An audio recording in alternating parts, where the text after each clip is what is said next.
देवभूमि प्रणाम दोस्तों, मैं दयाल प्रसाद एक बार फिर से आप सभी दर्शकों का आपके प्रिय चैनल देवभूमि मिरर न्यूज चैनल पर दिल की गहराइयों से स्वागत करता हूं। दोस्तों, आज मैं एक बार फिर से आपके सामने आया हूं एक विशेष मुलाकात के साथ। और विशेष मुलाकात में आज विशेष व्यक्तित्व है हमारे साथ, हमीरपुर विधानसभा क्षेत्र के बीजेपी प्रत्याशी आशीष शर्मा। आशीष शर्मा जी, सबसे पहले तो सुबह से हम कोशिश कर रहे थे कि आपसे मुलाकात हो पाए, लेकिन सुबह लगभग 6 बजे से हम प्रयास में थे, आपसे मुलाकात नहीं हो पा रही थी। आपका शेड्यूल इतना ज्यादा व्यस्त रहता है। अभी देख लीजिए, रात्रि के 1:30 बज रहे हैं। देर आए तो दुरुस्त आए। आपका इतना बिजी शेड्यूल क्यों रहता है? देखिए, प्रयास रहता है क्योंकि चुनावी समय है। सर्वप्रथम तो मैं आपका धन्यवाद करता हूँ और आपके चैनल के माध्यम से आप जो भी आज जिस तरह का भी आप इंटरव्यू लेना चाहें आपने आज सुबह से आपने प्रयास जरूर किया, लेकिन व्यस्तता इतनी थी कि प्रोग्राम पहले से फिक्स किए जाते हैं। सुबह से शाम तक चुनावी समय चला है और ज़्यादा से ज़्यादा जनसंपर्क करने में विश्वास रखता हूँ, लोगों में मिलूँ, अपनी बात को रखूँ। क्योंकि जो विरोधी पक्ष होते हैं वो कई तरह की भ्रम लोगों में फैलाते हैं। तो मेरा प्रयास रहता है कि जब खुद लोगों के बीच में जाते हैं तो वो चीज़ें जो है वो लोग समझते भी हैं और वो फिर उस हिसाब से लोग सोचना पे भी विवश होते हैं कि ये ठीक बोल रहा है। उनको विश्वास भी है कि ये जब लोगों के बीच में जाते हैं तो वो समझते हैं उस चीज़ को। खैर आशीष जी, अब समय व्यर्थ ना गवाते हुए सीधी बातचीत शुरू करते हैं। तो लीजिए दर्शकों, एक बेबाक बातचीत आशीष शर्मा के साथ। आशीष जी, सबसे पहले तो मैं थोड़ा सा जानना चाहूंगा आपका समाज सेवी से लेकर नेता तक का सफर। देखिए, नेता तो मैं आज भी नहीं हूँ। हम्म। आज भी लोगों की सेवा में अगर लगे हैं और तो लोगों की सेवा के लिए ही तत्पर रहता हूँ हमेशा। हम्म। जब से राज यहाँ पे अगर राजनीतिक क्षेत्र में आया हूँ, कोविड टाइम में मैंने शुरुआत की थी लोगों के बीच में जाने की, क्योंकि उस समय ज़रूरत थी लोगों को। हम्म। तब मैंने ये सोचा नहीं था कि राजनीति में आऊँगा, हम्म। लेकिन परिस्थितियां परमात्मा पैदा करता है, जनता पैदा करती है और जनता ही नेता भी बनाती है, जनता ही चुनाव लड़वाती है। मतलब आपके कहने का मतलब है कि आज भी आप अपने आप को नेता ना मानकर समाज सेवी मानते देखिए, मैं अपने आप को हमीरपुर का मैं एक आम नागरिक हूँ। हैं। जो अपना दायित्व मैंने जो लिया है लोगों का, अगर मैंने सोचा कि लोगों की सेवा करनी है, उसको मैं कर्मबद्ध तरीके से और मेहनत के साथ लोग वो जो है उसका निर्वहन कर रहा हूँ, लोगों की सेवा कर रहा हूँ। चलिए आशीष जी, बात को आगे बढ़ाते हैं। आप पर आरोप लगता है बार बार, इस बार तो साफ साफ विरोधी पार्टी ने पोस्टरों पर भी छपवाया है कि धन बल नहीं, इस बार जन बल। तो आप पर जो धन बल का आरोप बार बार आता है, तो वो क्यों है? उसके बारे में आप बताइए। देखिए, विरोधियों का काम है कटाक्ष करना, उससे मुझे कोई फर्क नहीं पड़ता है। मैंने मेहनत की है, यहाँ पे सारे हमीरपुर की जनता जानती है मैं यहीं पैदा हुआ हूँ, यहीं मैंने काम किया, मेरी कर्म भूमि भी यही है, मेरी जन्मभूमि भी यही है और आगे प्राण भी इसी भूमि में त्यागने मैंने। हम्म। तो जो मैंने अगर कमाया है लोगों की सेवा में लगाया है, तो मेरा सौभाग्य है कि मुझे लोगों की सेवा में करने का मौका मिला। मैंने मेहनत की कमाई थी, मेरी हम्म। कमाई है और मैंने लोगों की सेवा में लगाई है। जो मेरे से बन पाया वो मैंने किया है। और जो लोग ये आरोप लगाते हैं उनको अपने गिरेबान में झांक के देखना चाहिए हम्म। कि क्या वो करते हैं, किस तरह का उन्होंने प्रचलन जो है, किस लिए वो राजनीति में आ रहे हैं। वो लोग जानते हैं, भली भांति जनता जानती है और चुनाव के माध्यम से ही जनता जवाब भी देगी। इसका मतलब ये है, साफ साफ मतलब ये है कि आपका कहना है आशीष जी के आपके जो खून पसीने की गाड़ी कमाई है, उसको अगर आप जनता की सेवा में लगा रहे हैं, तो मतलब ये ऐसे आरोप तो फिर 10 बार लगे। जितने मर्जी बार लगे, मेरे को फर्क ही नहीं पड़ता है। हाँ।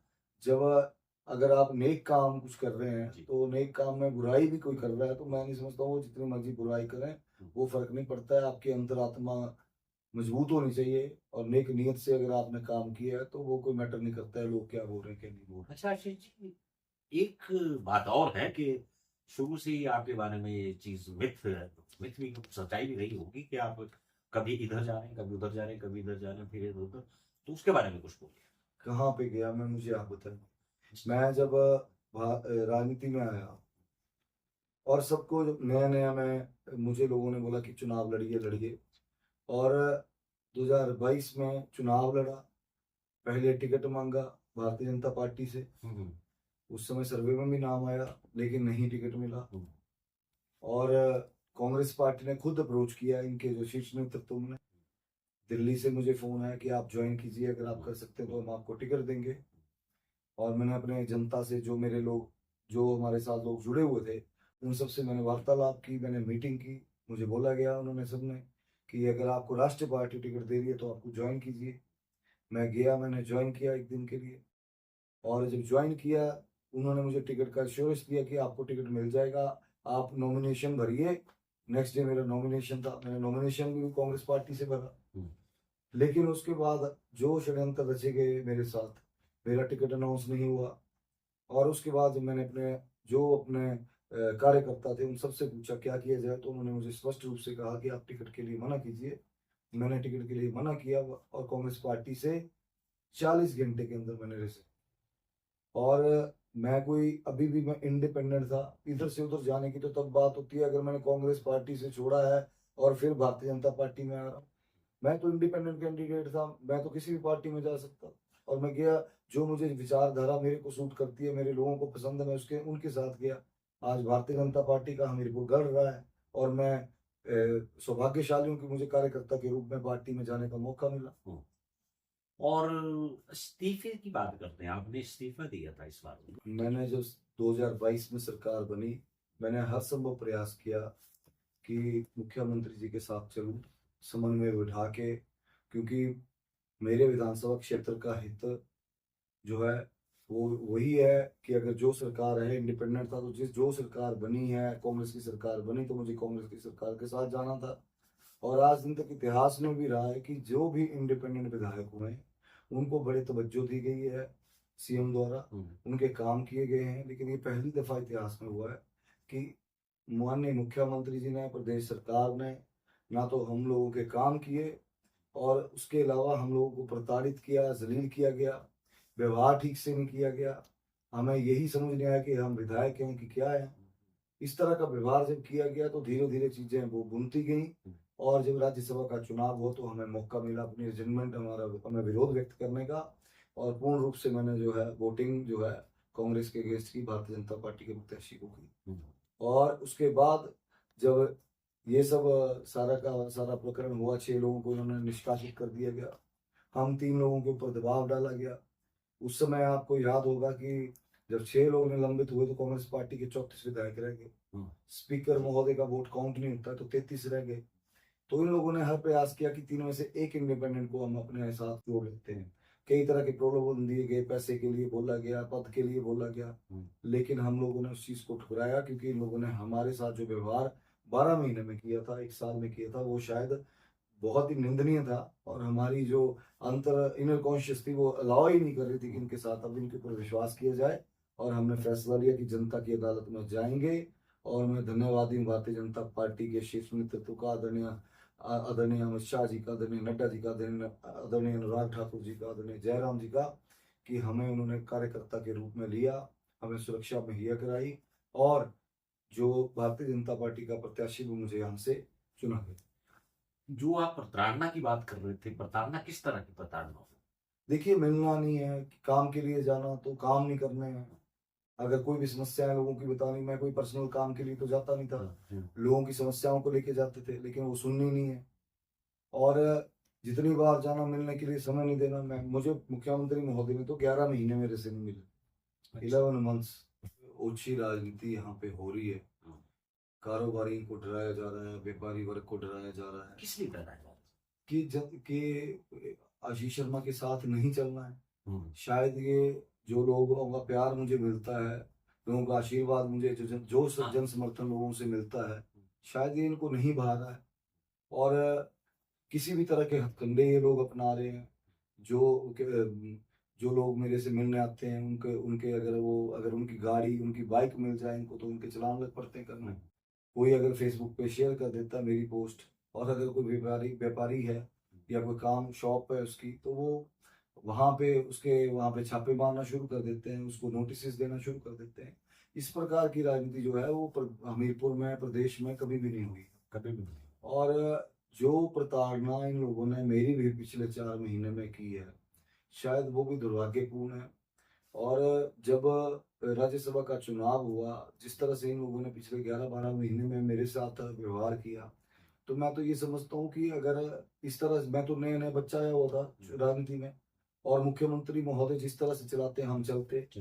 लेकिन जब प्रताड़ित किया गया, तो मेरे पास केवल और केवल एक ही विकल्प था, अगर बेटा जाता तो किसकी शरण में जाता? हाँ जी। बेटा तो सिर्फ अपनी माँ की शरण में जा सकता है, और मेरी माँ जो है वो मेरी जनता है।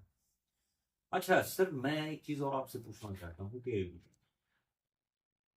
इस समय जो सरकार चल रही है, सरकार का ये कहना है कि अगर यहाँ से उनका विधायक आता है तो जो हमीरपुर शहर है वो काफी विकास करेगा। इसके बारे में आपका क्या है? देखिए, 1.5 वर्ष में केवल मित्र मंडली का विकास हुआ है, वो थोड़े कम लेवल का हुआ है। और मुझे लगता है कि अगर ऐसा कुछ होता है, वैसे तो ऐसा कुछ होना नहीं है, क्योंकि ये संभव ही नहीं है अभी।